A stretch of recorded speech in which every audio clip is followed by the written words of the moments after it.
Death of a partner में दो तरह के क्वेश्चंस होंगे हमारे पास।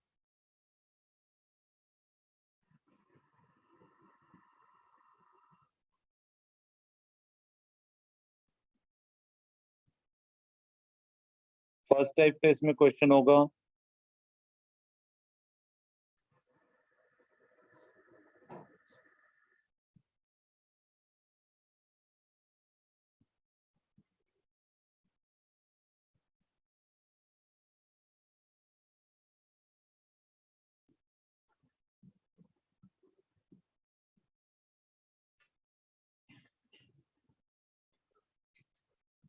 इसमें फर्स्ट टाइप का क्वेश्चन होता है लॉन्ग आंसर क्वेश्चन। इस लॉन्ग आंसर क्वेश्चन के अंदर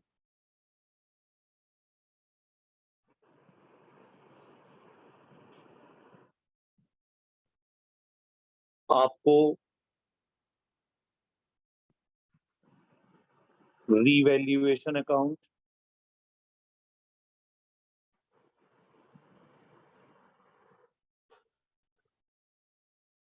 partners capital accounts of all partners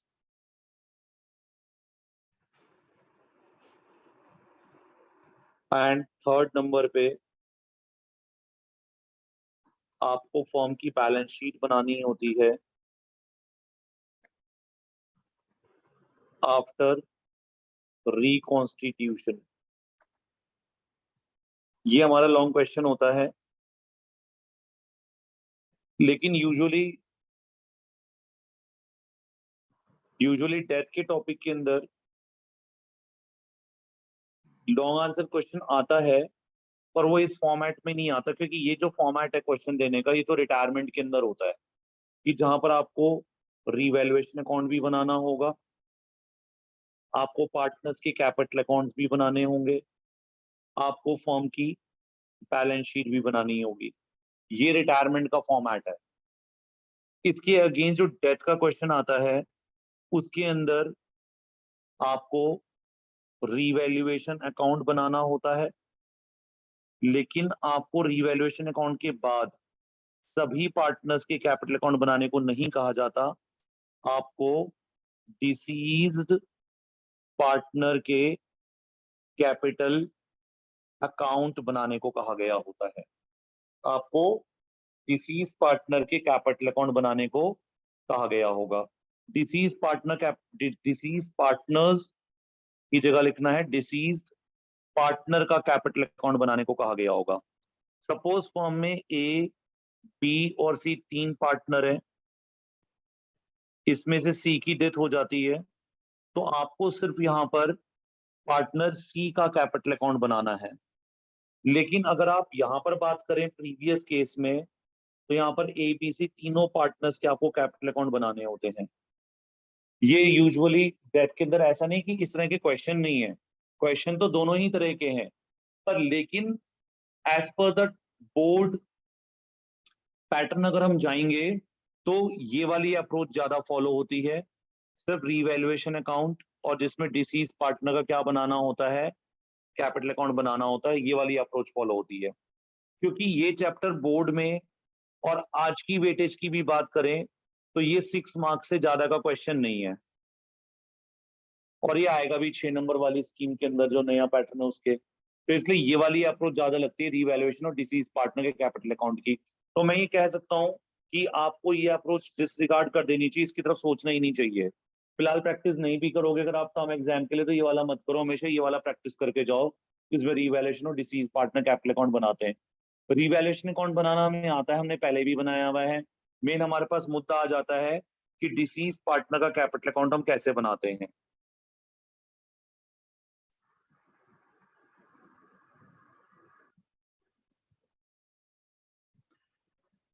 तो हमें मेन फॉर्मेट करना है कि डिसीज पार्टनर का कैपिटल अकाउंट हम कैसे बनाएंगे।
सुनते जाएंगे आप प्लीज।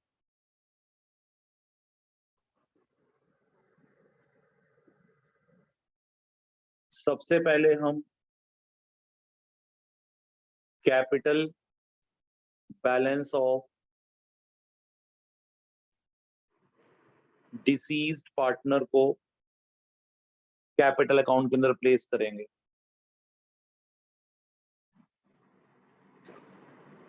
आपके क्वेश्चन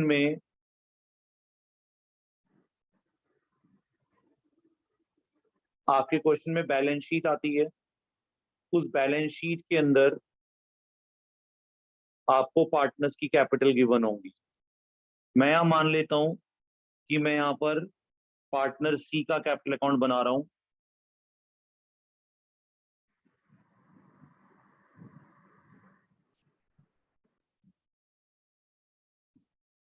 सी का कैपिटल अकाउंट बना रहा हूं, तो आपको बैलेंस शीट के अंदर ए बी सी तीनों की कैपिटल गिवन होगी। आप यहां से सी की कैपिटल को पिक कीजिएगा और उसको क्रेडिट साइड पे लिख दीजिएगा बाय बैलेंस ब्रॉट डाउन। क्या लिखना है यहां पर? सबसे पहले जिस पार्टनर की डेथ हो गई है उसकी आप कैपिटल के बैलेंस को यहां लिख दीजिए बैलेंस शीट से उठाकर। इसके बाद नेक्स्ट स्टेप सुनते जाइएगा प्लीज ध्यान से। नेक्स्ट स्टेप है आपका accounting treatment for goodwill. Please सुनिएगा ध्यान से।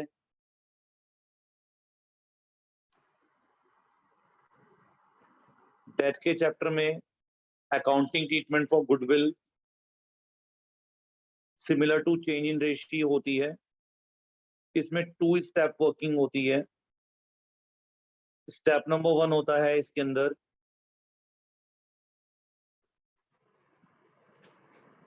Right of goodwill already appearing in balance sheet. मैंने आपको बताया था क्वेश्चन की बैलेंस शीट के अंदर पहले से गुडविल अपीयर हो रही होती है, तो उस गुडविल को हम अकाउंटिंग स्टैंडर्ड 26 के अकॉर्डिंग राइट ऑफ करते हैं। तो उस राइट ऑफ की एंट्री बनती है, प्लीज सुनिएगा ध्यान से। रिटायरमेंट या डेथ में जो पार्टनर्स होते हैं ओल्ड फॉर्म जो होती है उसमें एबीसी पार्टनर है, और अगर इनमें से सी की डेथ हो जाती है तो जो नई फॉर्म होगी उसमें ए और बी पार्टनर बचेंगे। लेकिन जब गुडविल राइट ऑफ की जाती है तो वो ओल्ड फॉर्म की गुडविल होती है, तो वो old form means all partners के बीच में राइट ऑफ की जाती है। तो एंट्री होती है A B C debit to goodwill account. याद रखिएगा ये वो गुडविल है जो ऑलरेडी फॉर्म की बैलेंस शीट के अंदर पहले से अपीयर हो रही होगी। ये वो गुडविल होगी आपकी जिसको आपने यहां से राइट ऑफ करना है। फिर गुडविल की सेकंड एंट्री होती है स्टेप नंबर 2 की। स्टेप नंबर 2 की एंट्री होती है gaining partners capital account debit to deceased partner capital account. अब आप इस ऊपर वाले प्रोसेस को अगर देखें, ए बी सी में से मैंने अपने एग्जांपल में सी को डिसीज्ड माना है, तो यहां पर आपकी सी जो है वो डिसीज पार्टनर है। इस एंट्री को गेनिंग रेशियो में पास करना होता है। गेनिंग रेशियो की 3 पॉसिबिलिटीज होती हैं। पहली गेनिंग रेशियो की पॉसिबिलिटी होती है कि ये क्वेश्चन में पहले से ही गिवन हो। अगर ये गिवन नहीं हुई देन उस केस में new ratio minus old ratio करके गेनिंग रेशियो निकालनी होगी। अगर ये न्यू रेशियो गिवन होगी तो ये पॉसिबल हो पाएगा, नहीं गिवन होगी तो ओल्ड रेशियो को ही हम गेनिंग रेशियो मान लेंगे। किस तरह से मान लेंगे? इनकी ओल्ड रेशियो 3:2:1 है। सी की डेथ हो गई, सी के शेयर को स्ट्राइक कर दीजिए इस तरह से, तो 3:2 इनकी गेनिंग रेशियो आ जाएगी यहाँ पर। ये तीनों में से कोई एक आपको ऑप्शन मिलेगी, या तो ये गेनिंग रेशियो गिवन होगी, नहीं तो न्यू रेशियो गिवन होगी, न्यू माइनस ओल्ड कर लेना। अगर न्यू माइनस ओल्ड भी ना लगे तो ओल्ड रेशियो को गेनिंग रेशियो मानकर ये एंट्री बनानी है। अब अगर मैं इस एग्जांपल के मुताबिक एंट्री बनाऊं तो मेरी गुडविल की मेन एंट्री बनती है as capital account debit, B's capital account debit to C's capital account. अब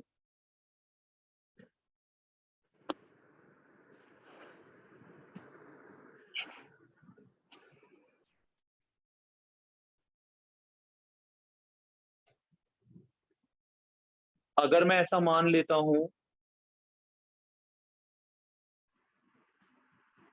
full value of firm's goodwill,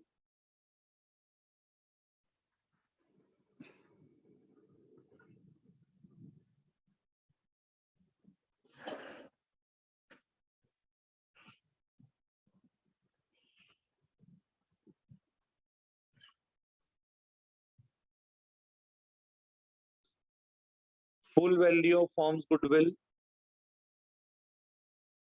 मान लेते हैं 2 लाख रुपए है, और ए बी और सी की 2 लाख की जगह 180 ले लेते हैं। फॉर्म की गुडविल 1,80,000 है जिस दिन सी की डेथ हुई, और इनकी ओल्ड रेशियो 3:2:1 है। तो इसमें सी का शेयर निकाल लीजिए 1/6। 180 का 1/6 निकालेंगे तो कितना आ जाएगा? 30,000। तो यहाँ से सी का गुडविल का शेयर कितना हो जाएगा? 30,000। ये सी के आगे लिख दीजिएगा। अब सी को हमने कहा भाई, सी को मतलब सी के एग्जीक्यूटर्स को हमने कहा भाई सी आपका रिश्तेदार था, वो मर गया, तो हम आपको सी की डेथ पर उसका गुडविल का शेयर दे रहे हैं जो कि 30,000 है। हमने सी के नाम के आगे लिख दिया, सी के नाम के आगे 30,000 गुडविल का शेयर लिख दिया। अब इसको हम पार्टनर्स के बीच में किस रेशियो में डिवाइड करेंगे? गेनिंग रेशियो में। गेनिंग रेशियो की 3 ऑप्शन दी है मैंने। कौन कौन सी ऑप्शन दी है? कौन सी ऑप्शन दी है? या तो गेनिंग रेशियो गिवन होगी, या न्यू माइनस ओल्ड करेंगे, या स्क्वायर करके निकालेंगे। मैंने आपको कुछ भी नहीं बताया अभी तक क्वेश्चन के अंदर, ना गेनिंग रेशियो गिवन करी ना न्यू रेशियो बताई, तो आप क्या मानोगे? ओल्ड रेशियो ही क्या है?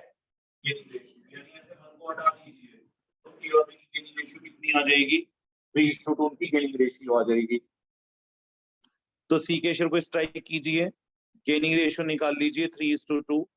अब ये 30,000 3:2 में बांट दीजिए, तो ये एंट्री बन जाएगी 18,000 और 12,000।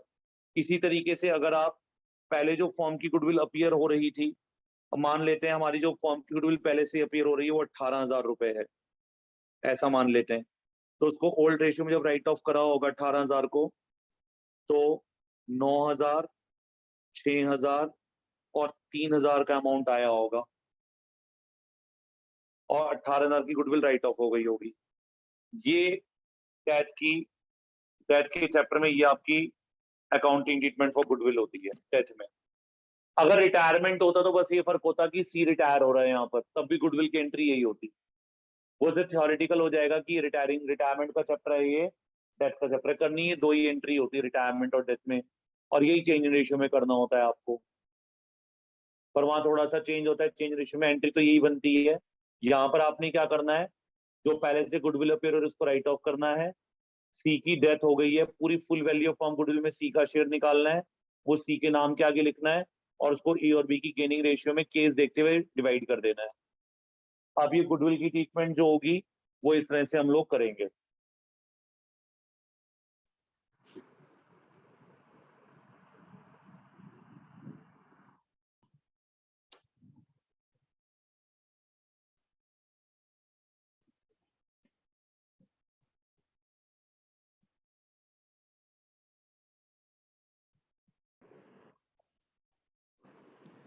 अब आपने क्या करना है, मैं स्टेप वाइज आपको इस डेथ का मैं आपको टॉपिक बता रहा हूं।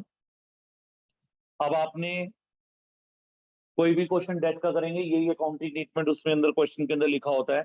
अब आप इन गुडविल की पोस्टिंग कर दीजिए, लेकिन आप यहाँ पर ध्यान दीजिए केवल आप किसका अकाउंट बना रहे हो, यहाँ पर आप केवल पार्टनर सी का अकाउंट बना रहे हैं।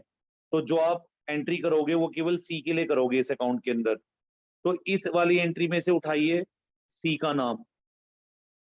इस एंट्री में जो मैंने आपको मार्क करी है, इस एंट्री में सी क्या हो रहा है, डेबिट हो रहा है। किस चीज के लिए या किस नाम से, टू गुडविल के नाम से। तो हम यहाँ लिख देंगे टू गुडविल अकाउंट, सी का शेयर कितना आ जाएगा यहाँ पर, 3000 रुपए। मैं लिख भी देता हूँ यहाँ पर, ये गुडविल को राइट ऑफ करने के टाइम पर आता है। इसके बाद आपने सेकंड मेन एंट्री को उठाना है, ए डेबिट बी डेबिट टू सी। आप अकाउंट यहाँ से सी का बना रहे हैं, तो सी के अकाउंट को आपने क्रेडिट करना है यहाँ पर। जब सी के अकाउंट को क्रेडिट करेंगे आप, तो यहाँ लिखेंगे आप by A's capital account, by B's capital account, और 18,000 ए के नाम से और 12,000 बी के नाम से आ जाएगा। ये गुडविल की अकाउंटिंग ट्रीटमेंट हो गई eight the time of death of a partner. इसके बाद नेक्स्ट स्टेप, इधर लिख रहा हूं राइट साइड में, इधर से चलेंगे अब। इसके बाद नेक्स्ट स्टेप होता है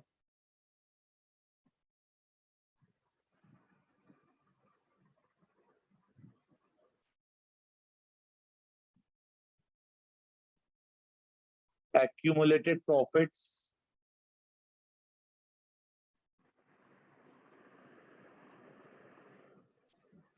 एंड लॉसेस का।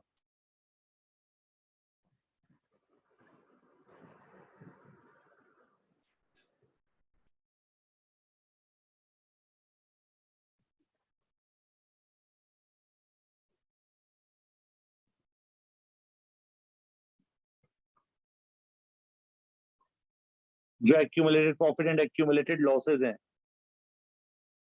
इसके लिए हम किसको रेफर करेंगे, अपनी बैलेंस शीट के कॉन्सेप्ट को, यानी क्वेश्चन में दी गई बैलेंस शीट को। इसकी लायबिलिटी साइड में जनरल रिजर्व, P&L का credit balance, workman compensation reserve, investment fluctuation reserve, contingency reserve. भूल करके भी एम्प्लॉइज प्रोविडेंट फंड, भूल करके भी एम्प्लॉइज प्रोविडेंट फंड आप पार्टनर का एक्यूमुलेटेड प्रॉफिट नहीं कहेंगे। ये फर्म की लायबिलिटी होती है टूवर्ड्स एम्प्लॉइज, यानी ये पैसा हमने अपने एम्प्लॉइज को देना होता है, तो इसको पार्टनर में डिवाइड नहीं करना। एसेट साइड में अगर P&L का डेबिट बैलेंस आ जाता है और एडवर्टीजमेंट सस्पेंस अकाउंट आ जाता है, ये हमारे दोनों लॉसेज होते हैं। ये एक्यूमुलेटेड प्रॉफिट की लिस्ट है, ये एक्यूमुलेटेड लॉसेस की लिस्ट है। इनको हमने पार्टनर्स के बीच में, जैसे आप लोगों ने चेंज इन रेशियो में 2 दिन पहले पढ़ा था कि इसको हम लोग पार्टनर्स के बीच में एक्यूमुलेटेड प्रॉफिट को डिस्ट्रीब्यूट करते हैं, नॉट टू डिस्ट्रीब्यूट। इसमें केवल कौन सा ऑप्शन लगता है, इसमें सिर्फ डिस्ट्रीब्यूट का ऑप्शन लगेगा, नॉट टू डिस्ट्रीब्यूट लगेगा ही नहीं। यानी अब मैंने आपसे कहा था कि अगर आप पार्टनर्स के बीच में इन प्रॉफिट को बांटेंगे, तो आपकी इन एक्यूमुलेटेड प्रॉफिट्स के लिए, इन एक्यूमुलेटेड प्रॉफिट्स के लिए आपकी एंट्री हो जाएगी, प्रॉफिट बांटते तो कैपिटल बढ़ती है पार्टनर्स की, तो आपकी एंट्री हो जाएगी accumulated profits account debit to all या ओल्ड पार्टनर्स कैपिटल अकाउंट। और अगर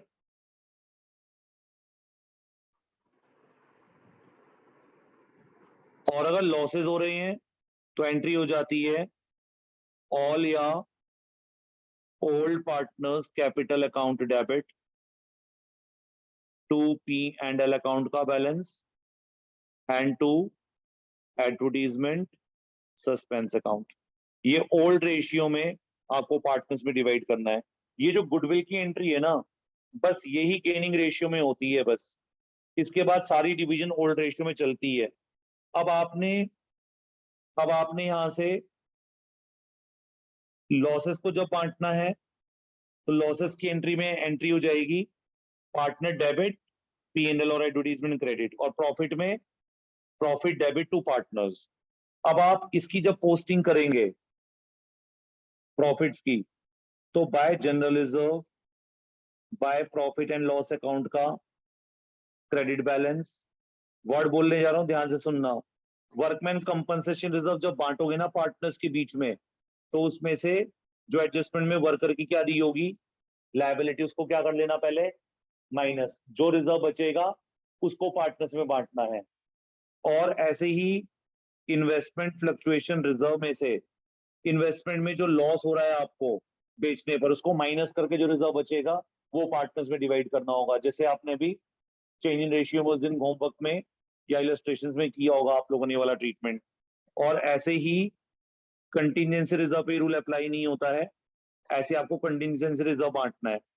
लेकिन जब आप ये अमाउंट यहाँ उतार रहे होंगे तो यहाँ पर आपको सिर्फ ये याद रखना है, यहाँ पर आपको इन सब जगह पर सिर्फ किसका शेयर लेना है, आपको सिर्फ यहाँ पर सी का शेयर लिखना है।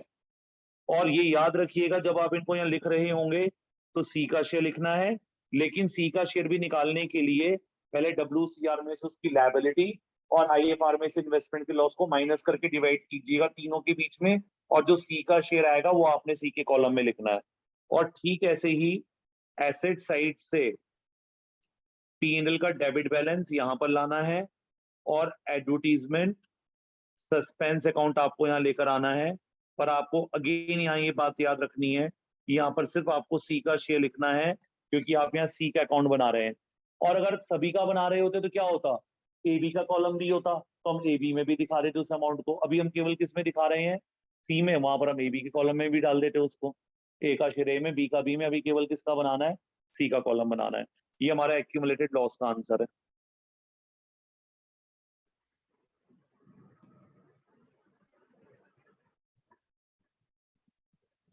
याद रखेंगे रिटायरमेंट में भी सब कुछ यही करना है जैसे आप यहां कर रहे हैं, कुछ चेंज नहीं है एडमिशन रिटायरमेंट के अंदर, आई एम सॉरी डेथ और रिटायरमेंट में। हर टॉपिक किसका होता है, तीन ही टॉपिक होते हैं पूरी पार्टनरशिप के अंदर, एक अकाउंटिंग ट्रीटमेंट फॉर गुडविल, एक एक्यूमुलेटेड प्रॉफिट का और एक्यूमुलेटेड लॉस का, और रीवैल्यूएशन अकाउंट का। रीवैल्यूएशन अकाउंट में जब आप रीवैल्यूएशन अकाउंट प्रिपेयर कर चुके होंगे तो रीवैल्यूएशन अकाउंट का आंसर जब निकालेंगे तो उसका आंसर या तो क्या आएगा प्रॉफिट, या उसका आंसर क्या आएगा लॉस। प्रॉफिट आएगा तो ABC में बांट देंगे, लॉस आएगा तो ABC में बांट देंगे। अब आपको सिर्फ किसका शेयर पिक करना होगा अपने आंसर में, सी का। अगर प्रॉफिट आया होगा तो यहां लिख देंगे बाय रीवैल्यूएशन अकाउंट प्रॉफिट, और यहां लिख देंगे टू रीवैल्यूएशन अकाउंट लॉस। पर अगेन याद रखना है सिर्फ सी का शेयर लिखना है बेटे यहां पर। ये तीन मेन चीजें होती हैं रिटायरमेंट और डेथ में कॉमन, लेकिन अब जो हम लिखने जा रहे हैं इन तीन पॉइंट्स के बियॉन्ड, ये सिर्फ डेथ ऑफ अ पार्टनर के अंदर होगा, ये रिटायरमेंट में नहीं होगा। अब ये चैप्टर डेथ स्पेसिफिक हो जाएगा, अब जो आइटम आएंगी वो केवल डेथ के चैप्टर के पॉइंट ऑफ व्यू से आएंगी और नहीं आएंगी।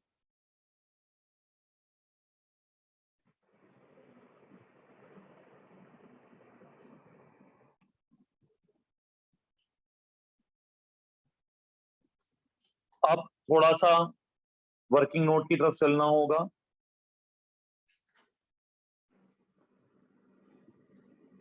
प्लीज सारे बच्चे कंसंट्रेट करेंगे।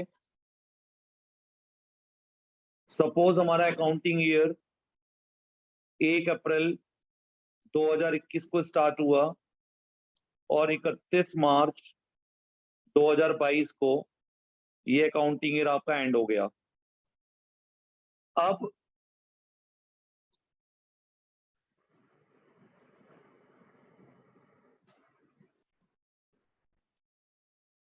पार्टनर सी की डेथ यहां पर इस साल शुरू होने के, इसकी बिगिनिंग होने पर लेकिन एंड होने से पहले सपोज कर रहे हैं 30 जून 2021 को मेरे एग्जाम्पल में सी की डेथ हो गई।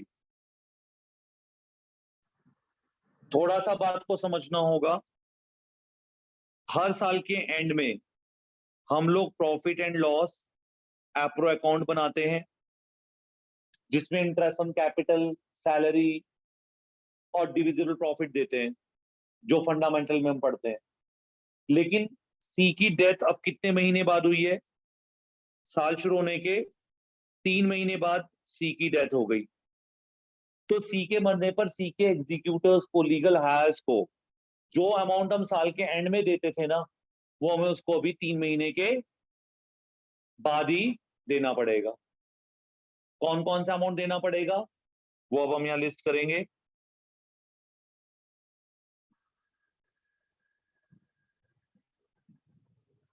सी का इंटरेस्ट ऑन कैपिटल, लेकिन ये याद रखिएगा, ये इंटरेस्ट वगैरह तभी देना है जब क्वेश्चन के अंदर उसका रेट मेंशन होगा। अपने आप नहीं देने बैठ जाना, क्वेश्चन के अंदर मेंशन होता है, तब हम इसको रेट से कैलकुलेट करेंगे। कैसे निकालेंगे सी का इंटरेस्ट? सी की capital, rate of interest question का, इंटू में 3/12 करके हम सी का गुडविल का शेयर निकालेंगे और उसको, आई एम सॉरी, उसका इंटरेस्ट निकालेंगे और उसको क्रेडिट में लिख देंगे। कई बार पार्टनर बीच में मंथ के उसकी डेथ हो जाती है, अगर डेज आ रही हो तो देन इन दैट केस 3 की जगह नंबर ऑफ डेज बाय 365 हो जाएगा, तो फिर वो डेज में कैलकुलेशन होगी। अगर आपका पार्टनर सैलरी लेता था, यानी जिस पार्टनर की डेथ हुई है सी की, अगर उसको सैलरी मिलती थी तो उसकी 3 मंथ्स की जो सैलरी होगी वो आपको इसको देनी होगी। यूजुअली ये पॉइंट बहुत कम आता है। और डेबिट साइड में इस पार्टनर की जो 3 मंथ्स के लिए, हमने फंडामेंटल पढ़ा है पार्टनर मंथली ड्राइंग करता है, तो जितनी भी ड्राइंग सी ने करी होगी अपनी इस डेट ऑफ डेथ तक, उसकी ड्राइंग को डेबिट कर देंगे। और उसकी ड्राइंग पे अगर इंटरेस्ट का क्लॉज पार्टनरशिप डीड के अंदर है तो उसकी डेट ऑफ डेथ तक का इंटरेस्ट ऑन ड्राइंग हम यहाँ लिख देंगे। यूजुअली ये जो इंटरेस्ट ऑन ड्राइंग्स होता है ये क्वेश्चन में गिवन होता है, पर अगर गिवन ना हो तो कई बार हमें इसको कैलकुलेट भी करना पड़ जाता है। यानी जो 4 पॉइंट अलग से हैं वो इंटरेस्ट ऑन कैपिटल है, पार्टनर की सैलरी है, और 2 इंटरेस्ट ऑन ड्राइंग्स है और ड्राइंग्स है। इसके बाद जो नए पॉइंट हैं ये बहुत ध्यान से सुनने वाले हैं।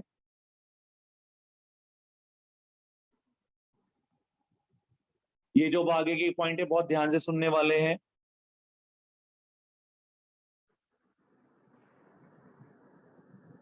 हमने फंडामेंटल में पढ़ा था कि पार्टनर फर्म को लोन देता भी है और फर्म से लोन लेता भी है।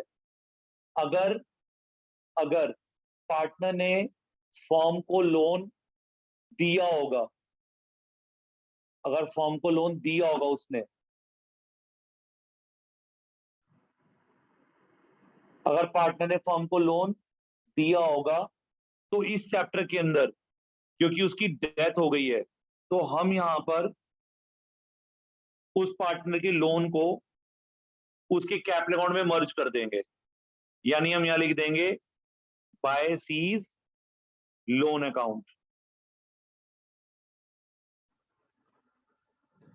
और यहां मैं एक आपको ऑप्शन बता दूं कि एक ऑप्शन तो इसमें ये है, एक ऑप्शन तो इसमें ये है, ये लोन कौन सा है? टेकन बाय फॉर्म, जो फॉर्म ने उससे लिया था उसको इसी की कैपिटल अकाउंट की क्रेडिट में मर्ज कर देते हैं डेथ के चैप्टर में। दोबारा बोलूं, और इसके ऊपर बाय डिफॉल्ट याद रखना ये पॉइंट, आपको याद होगा मैंने कहा था इंटरेस्ट ऑन लोन पार्टनर के लोन के ऊपर 6% के रेट से 3 महीने के लिए आपको देना ही पड़ेगा, चाहे क्वेश्चन में लिखा आए या लिखा ना आए, क्योंकि इंटरेस्ट देना कंपलसरी होता है। अगर इंटरेस्ट के लोन का रेट गिवन है फिर तो वो अप्लाई करेंगे, नहीं है तो 6% इसको देना पड़ेगा। और अगर पार्टनर ने फॉर्म को लोन पार्टनर ने फॉर्म से लोन लिया हुआ था, तो to C's loan account taken by partner, तो जो पार्टनर ने फॉर्म से लोन लिया था वो उसके कैपिटल अकाउंट की डेबिट में डालकर डिडक्ट कर ले। और अगर इसके ऊपर भी क्या बनता होगा, इंटरेस्ट ऑन सीज लोन, अगर हमारा कुछ बनता होगा डेट ऑफ डेथ तक का, तो वो भी हम इससे चार्ज करके उसके कैपिटल अकाउंट से डेबिट कर देंगे। अब अकाउंट कुछ इस तरह से अपीयर हो रहा है, अब देखो आप,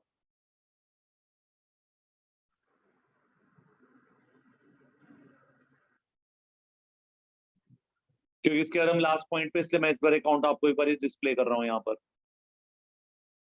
by balance brought down, by side से क्रेडिट साइड से उसकी कैपिटल, बाय ए बी के नाम से उसका गुडविल का share, by G R, by P N L, by W C R, by F R, by contingency of accumulated profit में C का शेयर, रीवैल्यूएशन का प्रॉफिट का सी का share, by interest in capital up to date of death, by salary up to date of death, by C's loan account की value और उस पर 3 महीने तक का इंटरेस्ट। डेबिट साइड में गुडविल रिटर्न ऑफ में उसका शेयर, पीएनएल और एडवर्टीजमेंट लॉसेस में उसका शेयर, टू रीवैल्यूएशन के लॉस में उसका share, to drawing, to interest on drawing, to C's loan taken by partner C, वो डिडक्ट करेंगे डेबिट साइड से, और उसका लोन पे अगर कोई ब्याज बनता है तो वो भी डिडक्ट कर लेंगे। ये बेसिक फॉर्मेट होता है। इसके बाद एक पॉइंट रह जाता है जो सबसे इंपॉर्टेंट पॉइंट है, जो मैं आपको सिखाऊंगा इसके बाद।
आपने पार्टनर्स को, जिस पार्टनर की डेथ हुई आपको, आपने उसको यहाँ पर, मैंने अभी बताया था फंडामेंटल के चैप्टर में हम ईयर एंड पर पी एंड एल बनाते हैं। जब पार्टनर की डेथ बीच में ईयर एंड होने से पहले हो जाती है तो हम पी एंड एल तो बना नहीं पाएंगे, बात पक्की हो, तो साल के एंड में बनेगा।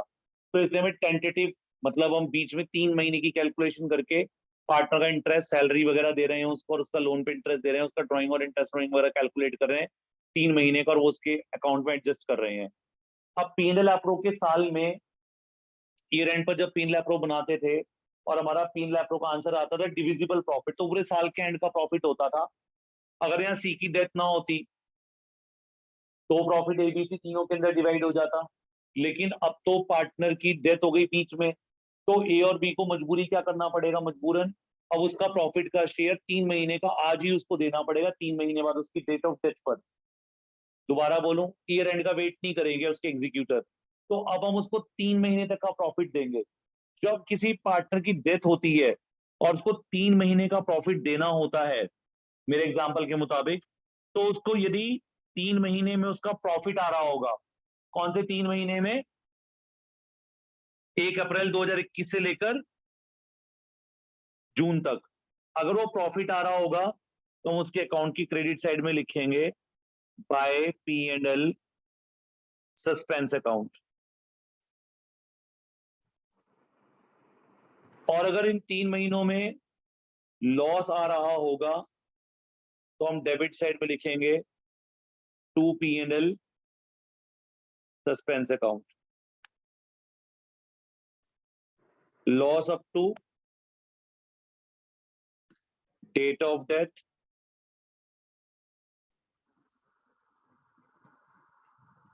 And profit up to date of death. ये कैलकुलेट कैसे होता है ये मैं आपको नेक्स्ट पेज पे कराऊंगा। अभी इसके फॉर्मूले होते हैं कुछ छोटे छोटे से, पर ये कैलकुलेट हो गया ऐसा मानते हुए इसके लेजर को क्लोज कर देते हैं। अब ये अकाउंट है आपके पास, आपके इसके अकाउंट को क्लोज करना है। ये आइटम डालने के बाद इसका अकाउंट क्लोज होगा। कैसे क्लोज होगा? क्रेडिट साइड से टोटल करेंगे, यूजुअली डेबिट साइड में डिफरेंस आएगा, ये डिफरेंस हम यहां लिखेंगे 2C's एग्जीक्यूटर्स अकाउंट, या लिखेंगे 2C's लीगल रिप्रेजेंटेटिव अकाउंट, और यहां पर हम इसका जो अमाउंट ड्यू निकल रहा है उसका, ये हम उसके एग्जीक्यूटर के अकाउंट में ट्रांसफर कर देंगे। एग्जीक्यूटर वो लोग हैं जिनको सी का पैसा या बचा हुआ बैलेंस कैपिटल अकाउंट का लौटाया जाता है। एक थ्योरी में क्वेश्चन आता है, list any 6 items which are credited to a partner at the time of his death. बच्चे बोलते हैं ये तो हमने कभी पढ़ा ही नहीं है। तो वो बोल रहा है भाई, वो बोल रहा है कि सी की या किसी भी पार्टनर की डेथ होने पर उसकी कौन से अमाउंट हम उसको क्रेडिट में डालते हैं। तो आप लिखेंगे कौन से अमाउंट क्रेडिट में डाले हैं आपने, आप लिखेंगे his balance of capital, his credit balance of capital, capital लिखिए सबसे ऊपर, तो क्रेडिट बैलेंस ऑफ कैपिटल देंगे उसको। His share in goodwill, his share in accumulated profit, his share in profit on revaluation, his share of interest on capital, his salary up to date of death, his share of profit up to date of death. कोई भी 6 नाम आपको बता देने। ऐसे अगर वो बोलता है कौन से अमाउंट डेबिट में आते हैं, तो गुडविल रिटर्न ऑफ का मतलब share in goodwill written off as per accounting standard 26, his share of accumulated losses, his share in a revaluation loss, his drawings, his interest on drawing, his share of loss up to the date of that, ऐसे list पूछी जाती है आपसे। ऐसे भी questions आ जाते हैं। अब जब ये काम पूरा हो जाए आपका जो अकाउंट बनाने वाला है, अब आपने दोनों साइड का टोटल करा, आंसर निकाला, डेबिट में जो अमाउंट आया वो आपने सी के एग्जीक्यूटर को पे करना है। 2 लाइनों का एग्जीक्यूटर अकाउंट सिलेबस में, एग्जीक्यूटर का लोन अकाउंट सिलेबस में नहीं है। रिटायरमेंट में पार्टनर का लोन अकाउंट सिलेबस में डाला गया है, डेथ में लोन अकाउंट सिलेबस में नहीं है। एक बात और ध्यान रखेंगे कि कई बार ऐसा भी पॉसिबल होगा कि सी के डेबिट साइड का टोटल ज्यादा आ जाए, ऐसा भी हो सकता है। मतलब सी का अकाउंट का आंसर अभी कहां बच रहा है आपका, 2 साइड में बच रहा है क्योंकि टोटल क्रेडिट का ज्यादा आ रहा है। कई बार सी की डेबिट आइटम का टोटल किससे ज्यादा हो सकता है, तो उस केस में उसके एग्जीक्यूटर को पैसा मिलेगा नहीं, उसके एग्जीक्यूटर को पैसा लाना होगा। पर हम लिखेंगे तब भी यहां पर यही 2C's एग्जीक्यूटर्स अकाउंट या लीगल रिप्रेजेंटेटिव अकाउंट्स। तो उसमें डेफिशिएंसी हो जाएगी, उसके अकाउंट में उनको ब्रॉट इन करनी पड़ेगी, यहां पर उसके अकाउंट का सरप्लस हो जाएगा जो हमें वापस करना होगा। This is the format of capital account. अब इसमें एक काम रह गया 5 मिनट का, कौन सा? Profit up to date of death कैसे कैलकुलेट करते हैं, पीनल सस्पेंस की वैल्यू। ठीक है, उसको चालू करने से पहले एक पॉइंट और समझ लीजिए। ये जो पीनल सस्पेंस हमने लिखा है ना, इसमें जो हमने ये पीनल सस्पेंस की वैल्यू डाली है यहाँ पर, ये profit up to date of death और loss up to date of death है। कई बार आप टीएस ग्रेवाल तो के ऑथर की बुक में तो यहाँ पर पीनल सस्पेंस लिखा हुआ है, लेकिन डीके गोयल ने ये कहा हुआ है कि अगर किसी क्वेश्चन में पार्टनर, लीजिएगा कंडीशन, अगर किसी क्वेश्चन में फॉर्म की क्या गिवन होगी, न्यू रेशियो, गेनिंग नहीं फैक्टर का लिखा है। अगर न्यू रेशियो दी है और आपने न्यू रेशियो निकाल करके क्या निकाली है, गेनिंग रेशियो, तो that gaining ratio would be definitely different from the old ratio. तो उस केस में क्या होगा, इस पीनल सस्पेंस की जगह हम यहाँ लिखेंगे बाय, मतलब देंगे तो हम सी का ही डेट ऑफ डेथ तक का प्रॉफिट का शेयर, और उसमें वो ए और बी को देना पड़ेगा by A capital by B capital, like goodwill जैसे ऊपर अपीयर हो रहा है, देखिए आप यहाँ पर। और यहाँ पर 2 पीनल सस्पेंस का लिखना पड़ेगा 2A 2B। ये कब करना पड़ेगा, इसको हम कहते हैं जब पार्टनर की गेनिंग रेशियो चेंज हो रही हो, क्योंकि किससे अलग हो, ओल्ड रेशियो गेनिंग रेशियो ना करके पार्टनर की अगर गेनिंग रेशियो क्या हो रही होगी, चेंज हो रही होगी, तो आप यहाँ पर बाय गेनिंग के नाम से उसका अमाउंट देंगे गेनिंग रेशियो में, और यहाँ पर भी गेनिंग रेशियो में लॉस का शेयर आएगा तो लॉस का शेयर गेनिंग रेशियो में दिखाएंगे। इसका लॉजिक क्या है, इसका लॉजिक ये है कि जब पार्टनर आपस की रेशियो चेंज करते हैं, और अभी हमने ये प्रॉफिट साल के 3 महीने बाद निकाला है, साल के एंड में आता है प्रॉफिट कुछ और होगा, ये तो हमने टेंटेटिव प्रॉफिट इसको दे दिया, तो इस प्रॉफिट को पार्टनर्स के बीच में राइट ऑफ किया जाता है। अगर गेटिंग रेशियो सेम रहती, यानी सी का शेयर हमने गेटिंग रेशियो में एक्वायर करा होता और वो अनअल्टर्ड होती, यानी ओल्ड रेशियो गेटिंग रेशियो होती, तो उसको फ्यूचर में भी राइट ऑफ कर सकते थे, इसे पीएनएल सस्पेंस भी चल जाता है। लेकिन जब पार्टनर की रेशियो यानी पार्टनर की रेशियो को चेंज कर रहे हैं, न्यू रेशियो ले रहे हैं अगर कोई, तो न्यू रेशियो चेंज होने पर, यानी पार्टनर अगर अपनी ओल्ड रेशियो लेकर न्यू रेशियो चेंज कर लेते हैं, ओल्ड रेशियो को अपने न्यू रेशियो नहीं मानते और वो न्यू रेशियो फॉलो करते कोई और, तो उसको अभी के भी साथ साथ राइट ऑफ करना क्या हो जाएगा, कंपलसरी। पार्टनर कह रहे भाई इसके बाद तो तेरी मेरी रेशियो क्या हो रही है, चेंज हो रही है, तो जितना हमने प्रॉफिट या लॉस का शेयर किसको दिया है, सी को दिया है, वो तो हमने इमेजिनरी फिगर दी है, मतलब एस्टिमेटेड वैल्यू दी है, तो रियल वैल्यू तो है नहीं, तो उसको मैं तेरे और मेरे बीच में क्या करना होगा, राइट ऑफ करना होगा, ताकि साल के एंड का प्रॉफिट जो आएगा हम सी को देंगे नहीं, वो तू और मैं अपनी न्यू रेशियो में बांट लेंगे। तो साल के एंड का प्रॉफिट वो दोनों बांटेंगे, लेकिन उससे पहले भी प्रॉफिट सी को दिया जा चुका है, तो ए और बी के बीच में क्या करना होगा, राइट ऑफ, इसलिए वहां ए और बी के बीच में राइट ऑफ कर देंगे।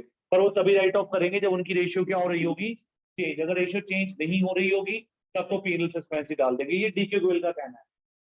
टीएस ग्रेवाल कहते हैं छोड़ दो, बाय पीएनएल सस्पेंस लिखो और टू पीएनएल सस्पेंस लिखो।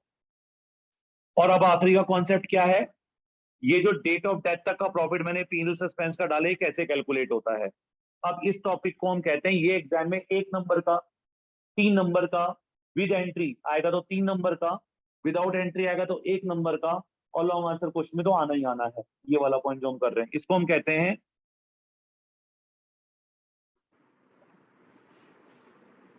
Deceased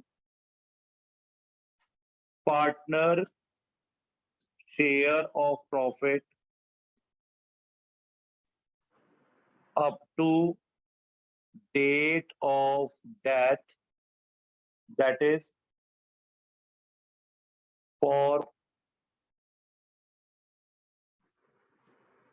intervening period। Intervening period वो 3 महीने का पीरियड है जो मैंने आपको भी समझाया था।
Disease partner share of profit for intervening period.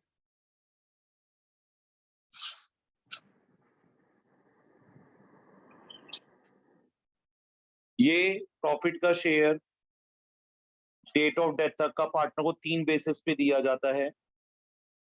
First होता है on the basis of average profit. Second होता है on the basis of previous year profit only. और थर्ड होता है on the basis of sales, जिसको हम लोग कहते हैं on the basis of turnover. On the basis of average profit के केस में गुडविल की तरह आपको क्या निकालने होंगे, एवरेज प्रॉफिट। कैसे निकालते हैं एवरेज प्रॉफिट?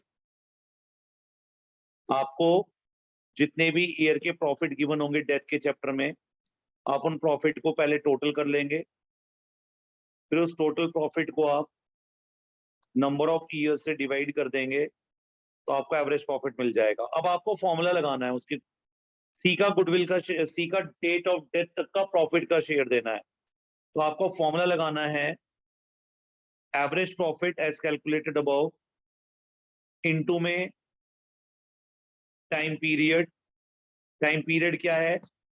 3 महीने बाद मरा है तो 3/12, और डेज होंगे तो डेज बाय 365 इनटू में डिसीज्ड पार्टनर शेयर इन प्रॉफिट्स। मान लेते हैं एवरेज प्रॉफिट, एज्यूम करें, मान लेते हैं फर्म का एवरेज प्रॉफिट 90,000 आ गया। सी की डेथ मेरे एग्जांपल में 3 महीने बाद हुई थी, और सी का शेयर इसमें 1/6 है, क्योंकि ओल्ड रेशो 3:1 थी, तो सी का शेयर 1/6 है।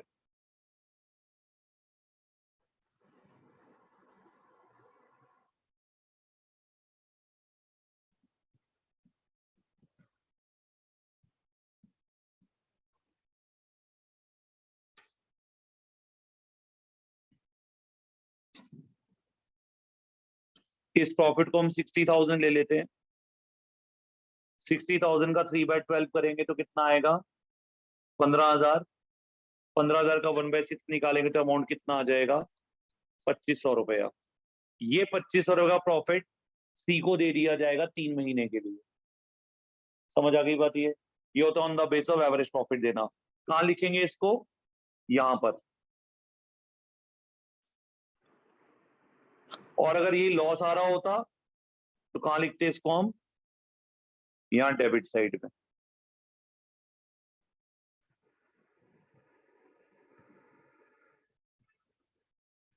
On the basis of average profit की जगह अगर on the base of last year profit आ गया, तो इसमें आपको एवरेज नहीं करना होगा,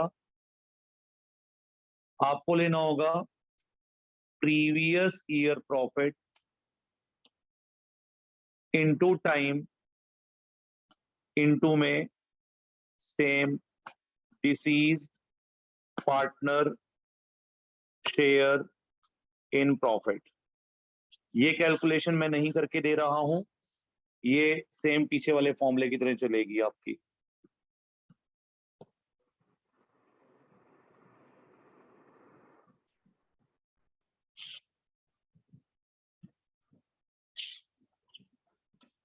नेक्स्ट है on the basis of sales.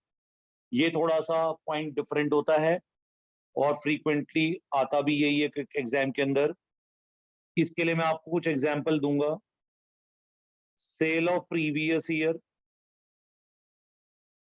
Suppose 10 lakh.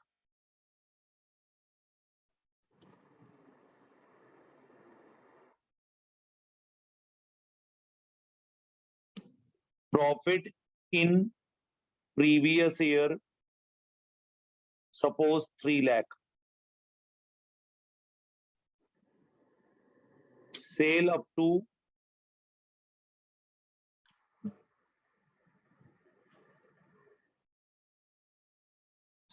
Date of death ₹2.5 lakh, 2,40,000।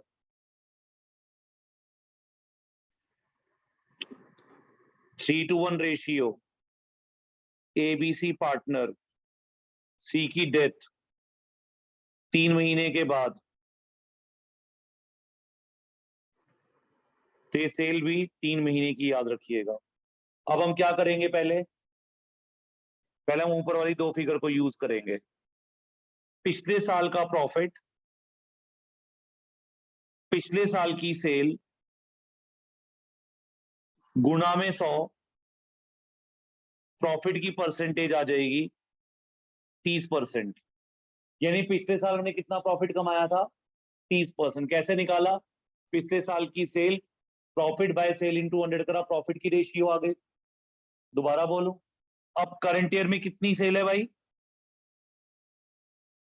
2,40,000, profit का रेट कितना है 30%, और नए पार्टनर का शेयर कितना है 1/6। तो 2,40,000 का 30% निकालेंगे तो 72,000, 72,000 डिवाइडेड बाय 6 करेंगे तो 12,000। तो यहाँ पर सी का up to date of profit कितना आ जाएगा, 12,000। इसको हम कहते हैं on the basis of sale. Theory में क्वेश्चन आता है तो दो होते हैं, एक होता है टाइम बेसिस, ये दोनों केस कहलाते हैं टाइम बेसिस, और ये कहलाता है सेल्स बेसिस। तो अगर क्वेश्चन आ जाए deceased partner's share of profit is calculated on the basis of dash and dash basis, तो आप लिखेंगे time and sales basis. This is all about death of a partner. पर अभी 2 मिनट का काम है, अभी छोड़ नहीं सकते, 2 मिनट लगेंगे। अब इसमें डेथ के चैप्टर में बहुत फ्रीक्वेंटली जर्नल एंट्रीज पूछी गई होती है, आप लोगों को देखा होगा आपने कि अकाउंट बनाने का वो जर्नल पूछ लेते हैं, लेकिन इसकी जर्नल की कामयाबी अकाउंट बनाने के बाद ही है। जर्नल एंट्री बहुत फ्रीक्वेंट होंगी, पर लेकिन एक काम जरूर कर लीजिएगा, गुडविल की एंट्री पहले करनी पड़ेगी, उसका अकाउंट से कोई लिंक नहीं है। उल्टा क्या होता है, पहले गुडविल की एंट्री होती है तब वो अकाउंट में जाती है, और बाकी एंट्री अकाउंट बनाने के बाद भी ली जा सकती है। एक बार एंट्री कर लेते हैं, गुडविल की एंट्री को छोड़ करके रिजर्व से शुरू करते हैं। General reserve account debit to C capital account, P&L to C, WCR to C, IFR to C capital, contingency reserve to C capital. Revaluation की प्रॉफिट की एंट्री, रीवैल्यूएशन अकाउंट बाय मतलब डेबिट करते जाओ इनको, revaluation account debit to C capital, interest on capital to C capital, C salary to C's capital account, C's loan account debit to C's capital, interest on C's loan to C's capital, P&L suspense to C's capital. C की executive की deficiency आ रही होगी तो C's executors to C's capital. Debit side की entry, C's capital account debit to goodwill, C's capital to P&L to advertisement, C's capital to revaluation, C's capital to C's drawings account, C's capital to C's interest on drawings account, C's capital to C's loan account, C's capital to C's interest on loan, C's capital account debit to P&L suspense account, C's capital account debit to C's executors account. इस तरह से entry बनती है इस chapter की। और फिर किसी other एग्जाम में कभी आज तक डेथ में पूछा नहीं गया, जितने भी क्वेश्चंस हैं वो इसी ही फॉर्मेट के अंदर किए गए हैं और चलते हैं, प्रैक्टिस करने की जरूरत है बस अब।